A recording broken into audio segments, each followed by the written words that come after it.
Thanks for watching News Time. Subscribe, check out our videos, Instagram, Twitter, Facebook, Constitutions Podcast, yada, yada, yada. All right. Boy, I don't know about this episode of News Time. Maybe it's just all over the place. I'm getting a phone call. Hey, Chris, how you doing? Yeah, everybody saw. It was crazy, wild to say. Right, yeah, bad joke. It was a bad joke. Yeah. Hey, I'm getting another call. Hold on, I gotta take this. Hey, Will. Yeah, how you doing, buddy? I would not use slap happy. Don't. Yeah, okay. Well, good speech. Not awkward. The thing before that. Okay. Hold on. Let me. I have another call on the line. Let me merge the two calls. Hey, fellas. Yeah, Diddy said we were going to do this, so okay. Well, that's a lot of crying from one end and a lot of high-pitched cursing from the other. Okay. Well, maybe I'm not the person to handle this. Okay. All right. I love you too. Bye. That's so stupid. I hate this show. It's news time. Delivering to you the news you didn't know about, the news you didn't care about, and the news you didn't know you cared about. With host, Chad White. Now, here's that host, Chad White.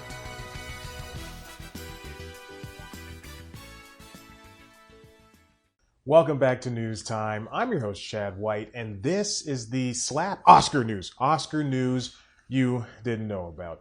I'm not here to comment on the biggest moment of Oscars history. Just know that I do have an opinion, and it's probably not going to line up with yours. So stop asking. Also, in reference to the second biggest recent Oscar controversy, La La Land is still and always will be a better movie than Moonlight. Take that, Barry Jenkins. Also, please don't come on this show in a very serious demeanor and ask me why I make jokes about you like you did on Desus and Mero. Instead, this year's Oscar episode will cover what exactly led to the post-pandemic show that was meant to be speedy but ended up running almost an hour over. Let's get this out of the way. We're still in a pandemic. Coronavirus variants are still part of our lives and will probably be for the rest of time. And award shows are necessary unless they begin with the letters MTV, BET, CMT, any other Paramount property, basically, People's Kids. That's about it.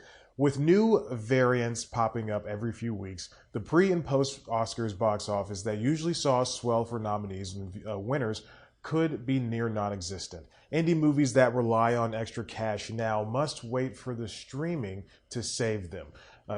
For what it's worth, the Academy took precaution by limiting attendees and spreading them out. Plus, there were staggered entrances for the celebrities. To make matters worse, popular fan movie voting made an ugly return. While fan favorites like Spider-Man and Zack Snyder's Justice League were able to feature in their own segment during the regular show, their appearances are ultimately a waste. Voting for cheer-worthy moments is more people's choice than Film Academy.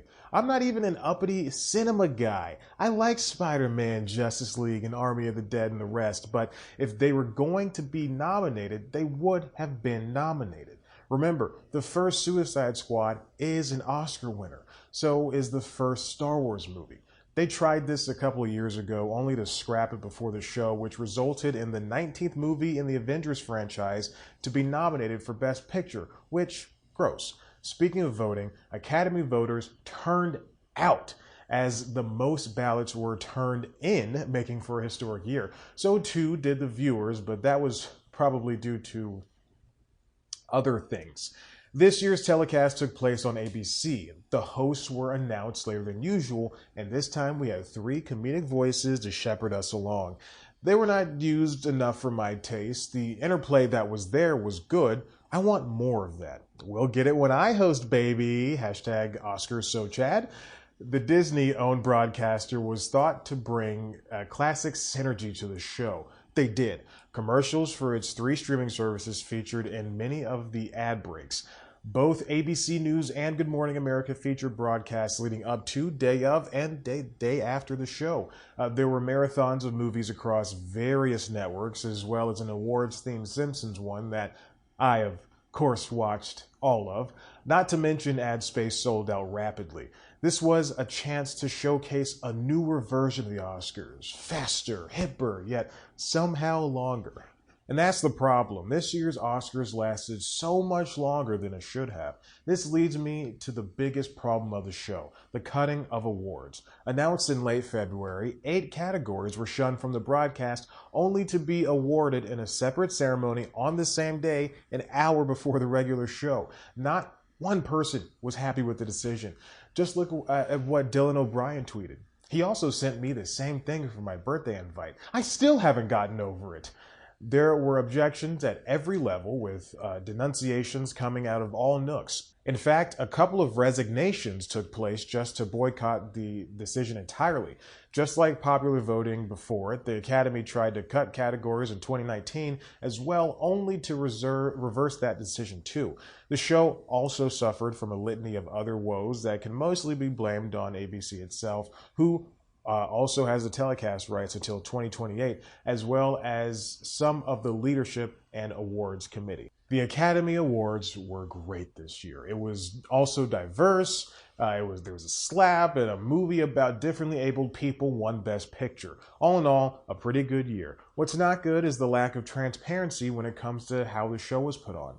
A speedy award show and finesse can coexist. The Academy just needs to pay attention to what the people want. And I don't mean nominating every Marvel or Disney movie. We want movies to be celebrated for the reasons why we watch them. Counterintuitive, yes. Let me host, and I'll show you what I mean.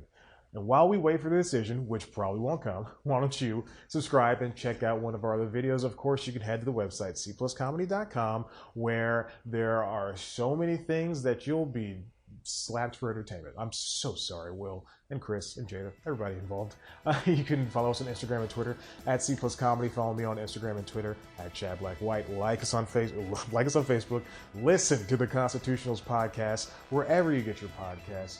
And looks like I'm getting a call from Will and Chris again. Oh, they hung up on me.